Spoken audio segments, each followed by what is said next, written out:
दर्शक बंधु गंजाम जिला पुरुषोत्तमपुर ब्लॉक रायपुर गाँव रत्नगिरी पर्वत पाददेश कूलकूल बही जाऊँगी ऋषिकुलिया नदी आ पर्वतर शिखर में सबुज बंधाणी मध्य विजय कर माँ तारातारिणी।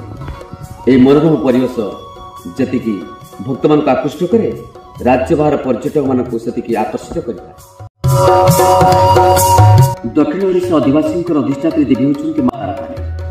शक्तिपीठ रूपे यह मंदिर राज्य तथा राज्य बाहर बेस प्रसिद्ध लाभ कर प्रतिदिन मां पूजार्चना होता। नवरात्रि एवं मंगलवार संक्रांति तिथि मां स्वतंत्र पूजार्चना करा जाए।